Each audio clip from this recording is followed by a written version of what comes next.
Bonjour à tous et bienvenue dans News Gamer numéro 234 en plein Festival de Cannes. Le célèbre festival français du cinéma qui rassemble les stars et les films du monde entier est maintenant lancé, maintenant nous attendons les résultats, mais en attendant, il y a la News Gamer.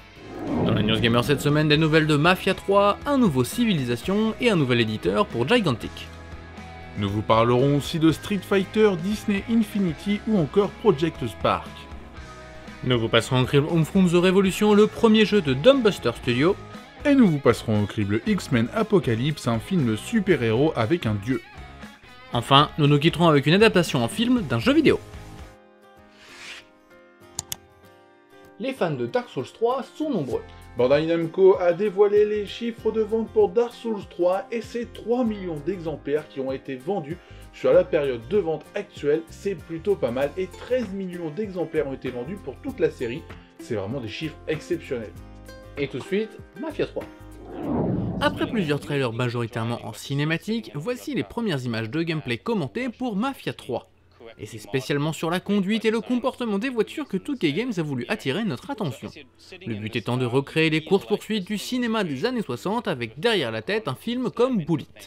Le résultat sera jouable à partir du 7 octobre.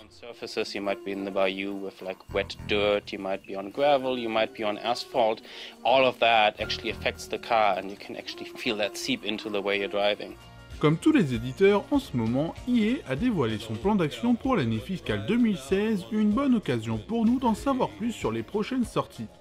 Alors que nous avons appris que Mass Effect Andromeda sortira début 2017, nous savons aussi qu'un Star Wars Battlefront 2 est déjà prévu pour l'année prochaine.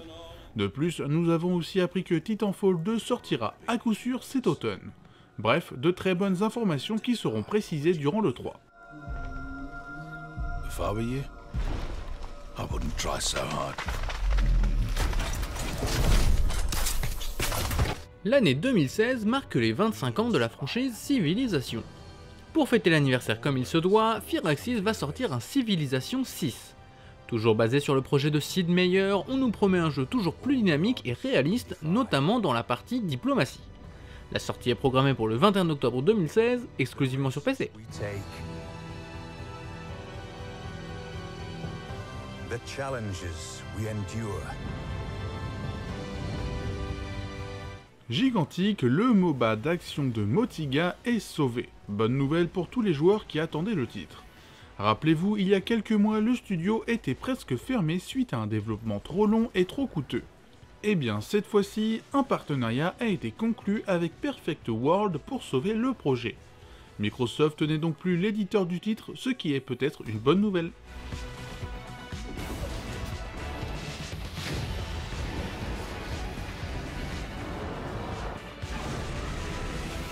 Après une petite pause médiatique, Total War Warhammer nous est revenu plus en forme que jamais avec 2 vidéos. Nous avons donc eu le droit à un tour de la campagne dans la peau de la race du chaos, puis à une vidéo commentée sur l'utilisation de la magie sur le champ de bataille. Les généraux virtuels en air pourront tenter de conquérir l'ancien monde à partir du 24 mai. Vorpal fixed it from the law of the Little War, causes a -24% to speed and a -18% to charge bonus in a 30-meter radius. This is a perfect... Voici déjà un nouveau Need for Speed. Après un épisode moyen, Electronic Arts a déjà prévu sortir un second opus au reboot de Need for Speed, ça sera en 2017 et on attend ça plus ou moins. Et tout de suite, des problèmes de vente pour Street Fighter V. Street Fighter V a eu un lancement tourmenté dans les médias à cause d'un contenu jugé peu suffisant ainsi que de serveurs pas toujours au niveau. Ces critiques ont eu un impact sur les ventes puisque le jeu n'a été écoulé qu'à 1,4 million d'exemplaires à la fin du mois de mars quand Capcom en espérait 2 millions. Le résultat, c'est que l'éditeur japonais n'est pas au mieux financièrement, espérons que cela n'ait pas trop de conséquences dans l'avenir.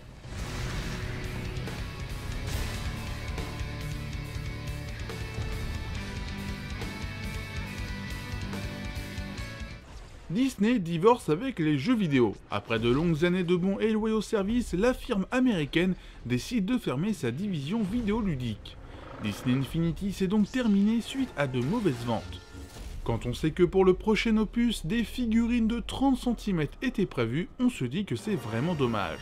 Encore un gros éditeur qui quitte le monde du jeu vidéo.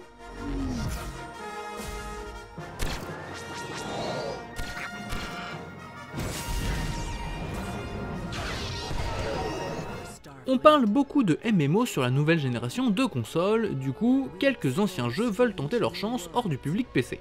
C'est pourquoi nous voyons débarquer Star Trek Online sur PS4 et Xbox One 6 ans après sa sortie initiale. Pas sûr que ce soit l'idée du siècle. And new civilizations.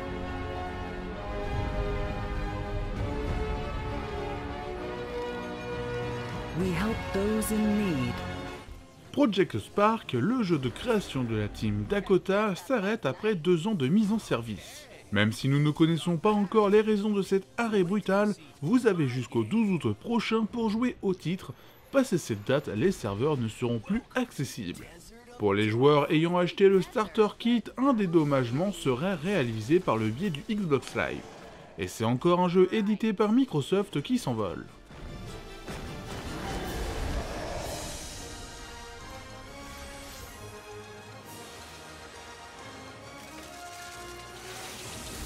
Peu de joueurs semblent intéressés par Dead Island Definitive Edition, la compilation sur PS4 et Xbox One regroupant Dead Island et Dead Island Riptide.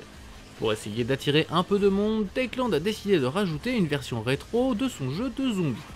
C'est sympa, mais ce n'est pas non plus le bonus du siècle. Ce sera en tout cas certainement trop peu pour faire la balance avec le très mauvais Dead Island Riptide.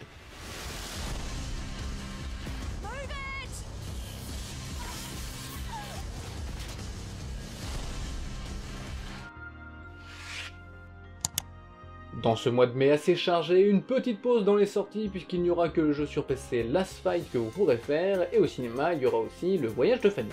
Mais on vous passera au crible Homefront The Revolution, un jeu qui ne révolutionnera en aucun cas le monde du jeu vidéo, et X-Men Apocalypse, le retour des super-héros au cinéma. Après un développement extrêmement chaotique, voici enfin Homefront The Revolution. Homefront The Revolution utilise le CryEngine, le célèbre moteur graphique de Crytek qui fait tant rêver. Et malheureusement là, ça ne se voit pas. On a des textures fades, des effets mal faits et une gestion de la lumière clairement datée.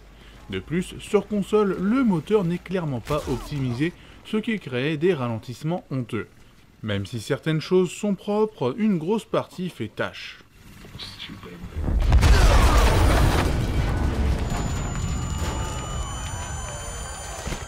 En plus de graphismes décevants, l'énorme problème d'Homefront The Revolution, c'est son gameplay. Le jeu a presque 10 ans de retard, avec un gameplay mou, peu intuitif, et avec une intelligence artificielle parmi les plus ridicules de l'histoire. Que ce soit en solo ou en multi, on ne peut pas dire qu'on passe un bon moment, et c'est tout de même problématique. No problem. Add a muzzle brake and scope. A resistance fighter adapts to the situation. That's how we survive. But guns will only get you so far. Alors même si ce second Homefront a beaucoup de points noirs, il a un point positif qu'il faut souligner, son histoire. En effet, l'histoire de Homefront The Revolution est bien écrite avec pas mal de choses détaillées. De plus, le scénario qui nous place dans un futur proche semble réel. Une belle réussite d'écriture. Homefront The Revolution a beaucoup trop de défauts et ne mérite que de la chance. Oh, on dirait que quelqu'un veut une petite démonstration. Je sais que vous avez peur. Les mutants les plus célèbres de l'histoire du comics affrontent une menace sans précédent dans X-Men Apocalypse. Comme pour tous les films de super-héros, le casting est très complet. Tout d'abord, à la réalisation, on retrouve un habitué des X-Men puisqu'il s'agit de Bryan Singer, l'homme qui a fait le dernier X-Men ainsi que les 2 premiers. Et concernant les acteurs, là c'est plein de stars et si on devait en nommer que 5, ça serait James McAvoy, Michael Fassbender, Jennifer Lawrence, Oscar Isaac et Olivia Munn.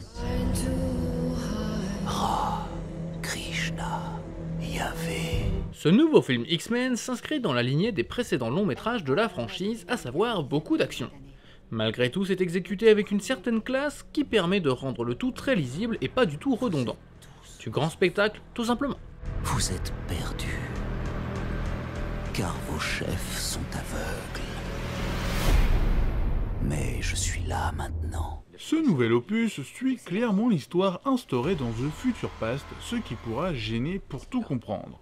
Cette fois-ci, les X-Men sont confrontés à un dieu, Apocalypse, le tout premier mutant qui est invincible et immortel, rien que ça. Après s'être réveillé suite à plusieurs milliers d'années de sommeil, Apocalypse n'aime pas le monde actuel, alors il décide de réunir des mutants méchants pour nettoyer l'humanité. Alors qu'il ne fait pas les choses à moitié, les gentils vont se mettre en face pour sauver la Terre. X-Men Apocalypse est un bon film de super-héros et mérite bien 4 vaches sur 5. Ensemble, nous en bâtirons un meilleur.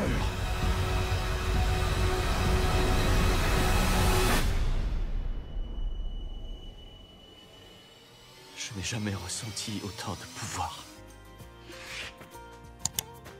On arrive à la fin de la News Gamer et si vous voulez avoir plus d'informations, n'hésitez pas à aller sur internet. Et oui, il faut aller sur total-gamer.com, vous y retrouverez bien plus d'actualités, un forum et vous pouvez toujours nous suivre sur Facebook, Twitter, Dailymotion et YouTube. Et le rendez-vous du lundi soir ne bouge pas sur le lien qui s'affiche en bas de votre écran, à partir de 20h30 nous serons en direct.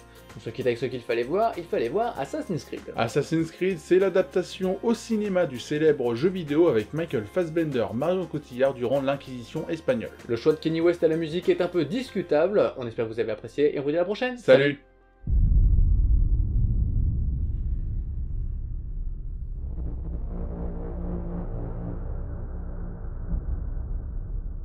Where am I?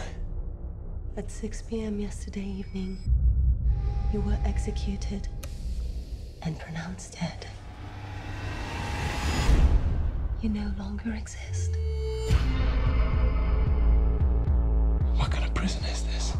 It's not a prison. You're about to enter the Animus.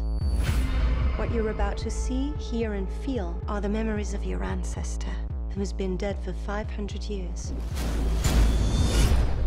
What do you want from me? Your past. Welcome to the Spanish Inquisition. I am a god, even though I'm a man of God. My whole life in the hand of God. So y'all better quit playing with God.